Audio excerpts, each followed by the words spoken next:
So আর মাত্র কয়েক ঘন্টা পরেই শুরু হতে চলেছে আইপিএল 2024-এর দ্য বিগ ফাইনাল, যেখানে মুখোমুখি হবে এবছর আইপিএলের দুই টপ টিম কেকেআর ও সানরাইজার্স হায়দ্রাবাদ।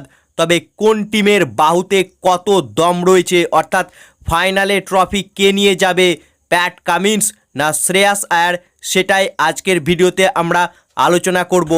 সো যদি দুটি টিমের ম্যান টু ম্যান কম্প্যারিজন করো, সেক্ষেত্রে কিন্তু কেকেআর হায়দ্রাবাদের থেকে এগিয়ে রয়েছে, কারণ কেকেআরের কাছে অনেক অভিজ্ঞ প্লেয়ার রয়েছে কম্পেয়ার টু হায়দ্রাবাদ টিম।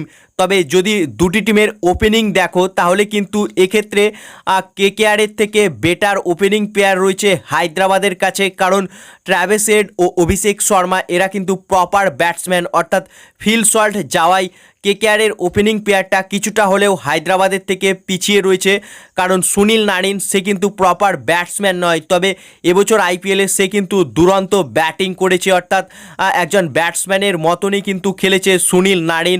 তার স্ট্রাইক রেট অনেক হাই এবং প্রায় প্রত্যেক ম্যাচেই কেকেআরকে বিস্ফোরক স্টার্টও দিয়েছিল সুনীল নারিন। অন্যদিকে রহমানুল্লাহ গুরবাজ সে কিন্তু কোয়ালিফায়ার ওয়ানে হায়দ্রাবাদের বিরুদ্ধে একটা ভালো স্টার্ট দিয়েছিল, তবে ফাইনালে কেমন খেলবে সেটা একটা সন্দেহ রয়েছে। তবে ওপেনিং পেয়ারে হায়দ্রাবাদকে এগিয়ে রাখবো কেকেআরের থেকে। বাকি মিডল অর্ডারে হায়দ্রাবাদের থেকে অনেক এগিয়ে রয়েছে কেকেআর টিম, এবং ফিনিশার বিভাগেও কিন্তু হায়দ্রাবাদের থেকে এগিয়ে রয়েছে কেকেআর, কারণ কেকেআরের কাছে টি20 ফরম্যাটের সবচেয়ে বিস্ফোরক finisher Andre Russell, Rinku Singh ও রামানদীপ সিং, যারা একাই নিজের বাহুবলে ম্যাচের রং পাল্টে দিতে পারে। অন্যদিকে হায়দ্রাবাদ টিম তাদের মেন শক্তি হচ্ছে তাদের টপ অর্ডার ব্যাটসম্যান, অর্থাৎ ফিনিশিং বিভাগে হায়দ্রাবাদের সেরকম বিস্ফোরক ব্যাটসম্যান নেই, অর্থাৎ ফিনিশারে কেকেআর কিন্তু হায়দ্রাবাদের থেকে এগিয়ে রয়েছে। এবং প্লেয়ার টু প্লেয়ার যদি কম্প্যারিজন করা হয়, সেক্ষেত্রেও কিন্তু কেকেআর অনেক এগিয়ে রয়েছে সানরাইজার্স হায়দ্রাবাদ টিমের থেকে, কারণ কেকেআরের কাছে অনেক অভিজ্ঞ প্লেয়ার রয়েছে আন্দ্রে রাসেল, সুনীল নারিন, শ্রেয়াস আয়ার, ভেঙ্কাটেশ আয়ার, অর্থাৎ এরা কিন্তু মিচেল স্টার্ক, যাদের কাছে প্রচুর অভিজ্ঞতা রয়েছে এবং বড় ম্যাচ খেলেছে এরা এর আগেও। অন্যদিকে হায়দ্রাবাদ টিম তাদের কাছে অনেক ইয়ং প্লেয়ার রয়েছে, যেমন রাহুল ত্রিপাঠী রয়েছে, নীতিশ রেড্ডি, অভিষেক শর্মা, অর্থাৎ এরা তরুণ প্লেয়ার।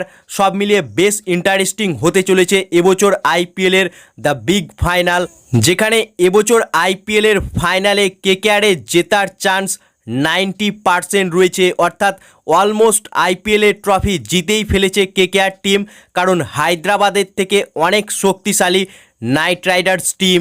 সো ফ্রেন্ডস, এবছর আইপিএলের ফাইনালে কোন টিমের জেতার চান্স বেশি রয়েছে, বা কোন টিম বেশি শক্তিশালী, কেকেআর না এসআরএইচ, তা কমেন্ট বক্সে লিখে জানাও।